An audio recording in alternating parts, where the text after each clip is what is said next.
Bismillahir Rahmanir Rahim. Assalamu alaikum wa rahmatullahi wa barakatuh. Peace be with you. We have been talking about the repression and the attacks against the new Muslim community in Mecca. And the Prophet ﷺ was just trying to find a way for him to protect his community, and it was quite difficult. At the same time, people were entering Islam, a few, but still there was a presence for the Muslim community. At one point, someone was very angry and he wanted to put an end to this sedition, to this fitna within the community, and it was Umar ibn al-Khattab.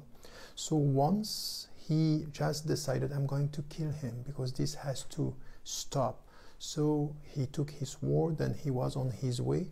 And while he was on his way, he met Nu'aym ibn Abdullah.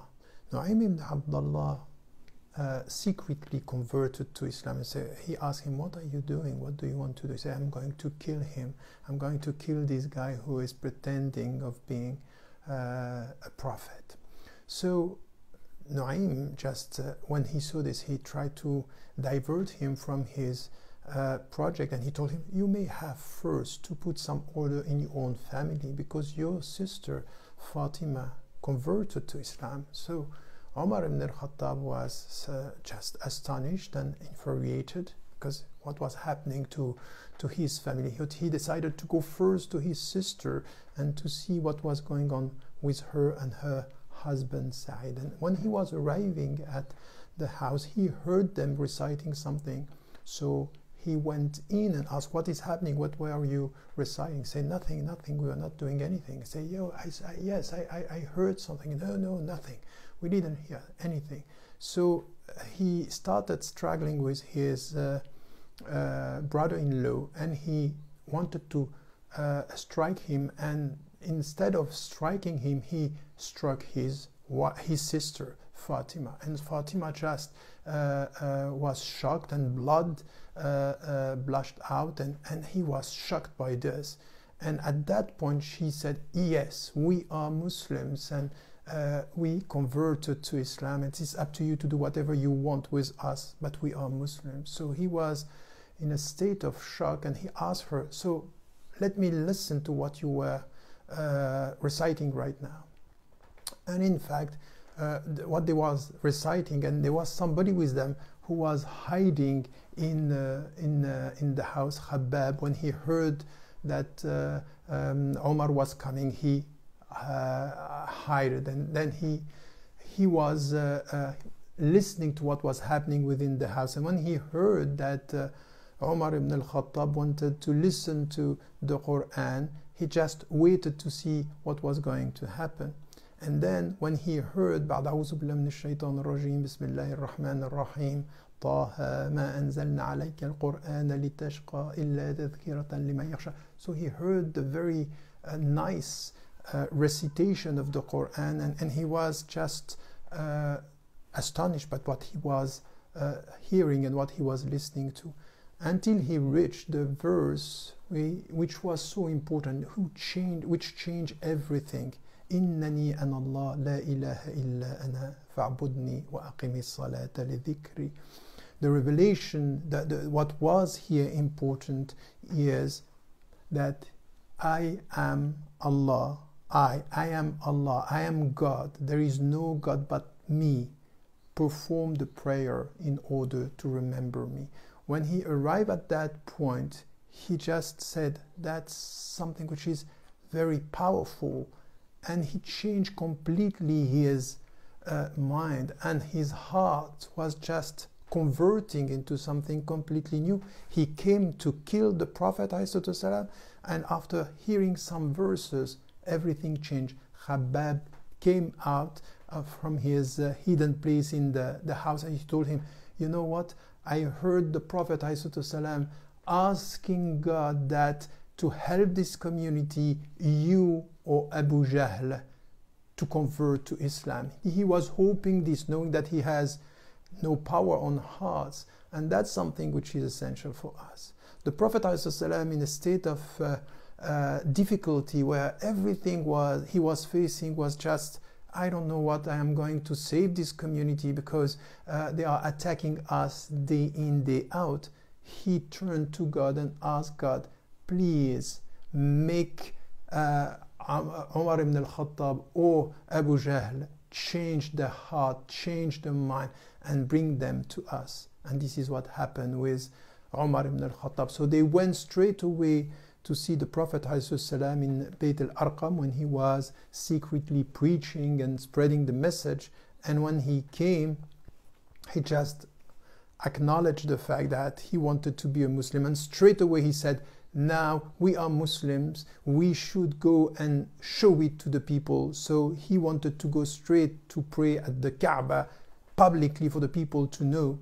And with Hamza, the uncle of the Prophet ﷺ, who already converted to Islam, they went, and from that time Umar ibn al-Khattab was called al-Faruq, the one who is distinguishing between what is good and what is bad. This story, it's important because it helps us to understand that the Prophet ﷺ has spiritual power, but no power on the hearts of the people. He cannot convert, and we don't know. It could happen after few seconds when you read the Quran, or after years, even in the proximity of the Prophet ﷺ. So no final judgment on people and hearts, because we don't know what could happen to people in their life. So what was here important it was really this story, which also changed the relationship between the Prophet ﷺ and the environment, because if Hamza, very strong personality, and Umar ibn al-Khattab were to become Muslim, everything was going to change. So the chiefs of the tribes around say, we cannot help us, we have to do something. And they decided something which was a banishment, a boycott of the two clans. The first one Banu Hashim and the other one Muttalib. And the two clans had decided to go outside the city, and for 3 years they were boycotted. No contracts, no marriages, no even personal relationship, to the point that some leaders decided after 3 years it was too much, and they, through a trick, they came and they resisted the very strong authority of Abu Lahab and Abu Jahl, who were completely against having relationship with Banu Hashim, and the ban was lifted after 3 years. What happened straight after this is just when the Prophet ﷺ was starting to hope, okay, we will come back now, the relationship are going to start. What happened is the year of sorrow, the 9th year of the mission. In 619, Khadija radiallahu anha, who was protecting the Prophet, passed away. So this was the first protection that was disappearing for the Prophet ﷺ. And then Abu Talib, who was the second to protect the Prophet ﷺ, who never became a Muslim, he died few months later. So the Prophet ﷺ was in a situation where he had no protection. Now the two main protectors were gone. Just before the death of Abu Talib, who looked after him when he was young, the Prophet ﷺ went to see him before he was to breathe his last. And what he asked him is just, please, just say the Shahada, bear witness that there is only one God, I am the messenger. Abu Talib said, no, I'm not going to do this because they will think that I did it because I was scared, so I'm not going to do that. And he didn't. At the end, he passed away without becoming a Muslim. And in this story again, the Prophet ﷺ, he was asking God for Umar ibn al-Khattab, and he became a Muslim beyond his human power. And then he was with his uncle. He was with the one who he loved so much, and he was unable to bring him to Islam. And for this occasion, the Quran, the revelation came and told him, إِنَّكَ لَا تَهْدِي مَنْ أَحْبَبْتَ وَلَكِنَّ اللَّهَ يَهْدِي مَنْ يَشَاءُ وَهُوَ أَعْلَمُ بِالْمُهْتَدِينَ. Meaning, you cannot guide whom you love, but God guides whom He wills, and He knows best those who are guided. Your limitation, you might come with the message, but the way the message is going to come to enter the hearts of the people, even the people you love, even the more beloved around you, that's not in your power, that's not in your capacity. And then once again, relying on Allah and being here obliged just to acknowledge the fact that it was impossible for him to deal with it. And he was so sad just to see this, that even the people he loved, he had no power. He was not able to change their heart, then to change their mind. He was in a situation where he had to find something. How am I going to deal with this community? So he decided to go to Taif just to look for some support, people supporting him and protecting him. He went there, and the chiefs and all the people around him just mocked him, insulted him. Even the children were pushed by the leaders to throw stones at him when he was on his way. So he was on his own. So he went to an orchard and tried to find just to be protected there, and a space where he was in security. And he was on his own. And it's at that time that he turned to Allah, he turned to God, because he had no solution. He didn't know what to do. And this is the famous supplication that it's known. Allahumma ilayka ashku da'fa quwwati wa qillata haylati wa hawani 'ala an-nas.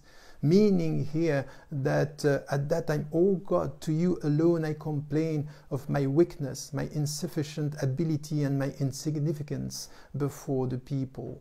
Anta ya arhamar rahimin, Anta arhamar rahimin, oh the most merciful, the most compassionate. You are the most merciful, you are the most compassionate. Anta Rabbul Mustad'afin, you are the Lord of the needy people. Wa Anta Rabbi, you are my Lord. So he was asking him, what am I going to do now? And he carried on with supplication. When he was there, the people who were the owner of this space saw him, and they sent their servant, their slave, just to see what was happening with him, to give him some grapes and to help him. And when he went there, this young slave started to talk to the Prophet ﷺ, and he told him, I'm a Christian. And before eating, he saw the Prophet ﷺ, he heard the Prophet ﷺ say, Bismillahir Rahmanir Rahim. That's very strange. Polytheists are not behaving in that way. So he asking some questions. And at the end, as a Christian, he just converted to Islam. Look at this, a second story. The story of Umar ibn al-Khattab, who in few seconds became a Muslim. His uncle, after years, he refused. And Addas, a young slave Christian, after a few seconds, just to hear Bismillahir Rahmanir Rahim. Meaning for us, when we look at all this, we never know. We never know the secrets of the hearts. And on this, he came to seek the protection of the leaders. He got the conversion of the slave. That's the reality of the Prophet ﷺ, being on his own and asking Allah, what am I going to do with this? And then after he got some protection, because he was looking, and at the end Mut'im was one who gave him protection, he decided to come back to Mecca, and he stayed in Mecca. He was protected. And something happened which is important in the Islamic history for many reasons, was the night journey. He was always going at the Kaaba and praying there, and one day he fell asleep and he dreamt, or he was sleeping, while at that time Gabriel, the angel Gabriel alayhi salam, came and shook him, woke him up and took him with him on al-buraq. Buraq is a white animal between the mule and the donkey with wings, and he took him to Jerusalem first. There he met the messengers, Abraham alayhi salam, Moses alayhi salam, all the messengers, and he prayed. He led the prayer with them. And just after this, Gabriel alayhi salam took him and raised him to Sidrat al-Muntaha, the Sidrat of the extreme presence, extreme limits. That was his night journey, and he brought him back during the same night.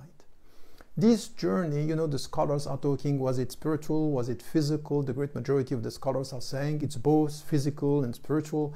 What was important was when he came back, he talked to Hani, who was looking after his things in Mecca, and she told him, don't talk about this. The people are going to think that you are crazy and mad. Don't talk about it. And said, I can't, I have to talk about it. And he went and he talked about it, and people say, oh, well, now we got you. Now we know you are mad, you are crazy. They went to Abu Bakr as-Siddiq. They went to Abu Bakr, the companion. And Abu Bakr, when he heard this, he said, did he say that? He said, yes, he's saying that in one day he went to Jerusalem, he went to the seven heavens, and this is what happened to him. He said, he's crazy. He said, no, if he said it, he's right. I believe in him. I trust him. I believe he is a man of words. At that time, and from that time, Abu Bakr was to be called Abu Bakr as-Siddiq, the truthful, the one who put all his trust in the Prophet ﷺ. And that's something which is important, because you know, in the classical books, when we deal with the Sirah, the night journey was just a gift to the Prophet ﷺ, and it was a gift, but at the same time, at that moment, it was a test to know who are the people who will believe in the Prophet ﷺ, who will trust him and stay with him, and those who are just say, oh no, that's impossible, and leave him. And some left, by the way, and the great majority stayed with him. What is important during the night journey is three things that we have to remember. The first is the centrality of Jerusalem, because at that time they were praying towards Jerusalem. They were still praying towards Jerusalem, and he went there, meaning that there is here a direction that we have to keep and to understand. Jerusalem as the direction, the first Qibla. The first Qibla, but not only this, all the messengers prayed behind the Prophet ﷺ, meaning that is the centrality of Jerusalem and the universality of the message there, because all the messengers were there. So we need to get this right also for Muslims. Just Jerusalem is not, you know, a sacred place, a secondary sacred place. No, it's at the same time the direction, the first direction, the essential direction, the spiritual universal meaning of our unity as humanity, respecting through this the message of Moses alayhi salam and Jesus alayhi salam. That's something which is important in the first part of the journey. There are two verses in the Quran mentioning this story of the night journey. The first one, of course, in Surah Al-Isra. It's even the name of the verse. بعد أعوذ بالله من الشيطان الرجيم بسم الله الرحمن الرحيم سبحان الذي أسرى بعبده ليلا من المسجد الحرام إلى المسجد الأقصى الذي باركنا حوله لنريه من آياتنا إنه هو السميع البصير. Glory to him who journeyed his servant by night from the sacred mosque to the Father's mosque, whose presence we have blessed, in order to show him of our wonders. He is the listener, the beholder.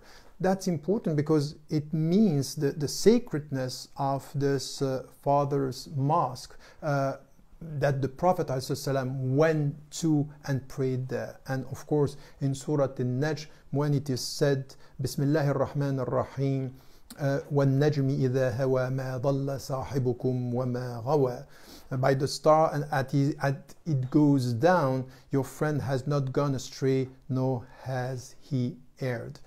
Here also we have the collection and the Quran talking about this to help us to understand that this is central. This is an important journey, and you need to keep in mind the two mosques as something which is central in your religion. And this is why today, when we are saying Jerusalem, it's important, Palestine, it's important, our way of asking for the Muslims' rights, but not only the Muslims' right, also the Christians' right, all the rights for Jews, Christians, and Muslims to live together in Jerusalem is also based on the centrality here and the universality of Jerusalem. What is also important in the night journey is two things that we just have to mention here. When the Prophet ﷺ went there, he was close to God with Gabriel. And this is when he was raised from earth that he got two revelations. The first one are the pillars of El Haqida, and what we find in the Quran is something that has to do here with the verse that is very important for the Muslim. آمن الرسول بما أنزل إليه من ربه والمؤمنون كل آمن بالله وملائكته وكتبه ورسله لا نفرق بين أحد من رسله وقالوا سمعنا وأطعنا غفرانك ربنا وإليك المصير. The messenger has believed in what was revealed to him from his Lord, as did the believers. They all have believed in God, in his angels and his scriptures and his messengers. We make no distinction between any of his messengers, and they say, we hear and we obey your forgiveness, our Lord, to you is the destiny. Here it's important because this verse is mentioning 5 of the 6 pillars of El Haqida, which are not going to change. In fact, he went close to the heaven to get the principle of the immutable essence of Islam. You don't change Al-Aqidah and the pillars of Iman. And at the same time, he got the prescription of the 5 prayers a day. And again, you don't change this. Wherever you are on earth, you don't change that. Meaning that everything else, and then mu'amalat, all the rules that he got when he was on earth, you have to have the intelligence of the context to know how to implement them, except the 6 pillars of faith and qat'ihum, so they are clear cut, you cannot change, and the way you pray. That's important because it helps us to understand the distinction that were made even in the way they were revealed to the Prophet ﷺ. And the fact that we have here to understand the meaning. So as I said, the centrality of Jerusalem and also the way things were happening within the society, and even the way the revelation was revealed for us. It means that when we deal with the Prophet's life, والسلام, we need to understand those things, because the way we deal with the Quran is also to help us to understand the context within which something was, a verse was revealed, what is essential, fundamental, immutable, and what has to be dealt with intelligence, the intelligence of the context. And this is in his life. This is what we can get from his own experience. Now, what is another step in all this? So he went through this night journey. The people were thinking he's mad. Some were very much supporting. And as it is said here, the Prophet ﷺ was feeling that things were going very, very bad. So he started talking with, during the market and the festival, the yearly festival, he was to meet with people coming from different tribes and different towns and cities around. And he met with people coming from Yathrib in 620. In 620, he met with them and at Al-Aqaba, and he started talking about the message. Some of them converted to Islam. They went back to Yathrib at that time. This was the name of Medina before it became Medina.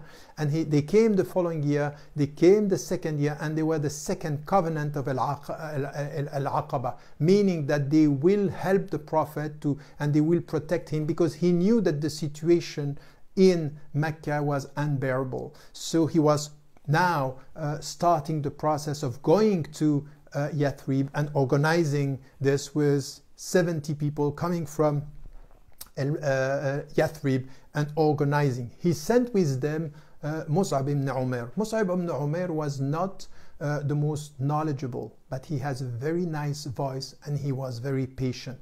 And he went there and started to spread the message of Islam. And once again, look at the way the Prophet ﷺ dealt with his companion. He didn't take the more knowledgeable, he took the one who knew the best how to deal with a specific situation. And this is also what we need to understand.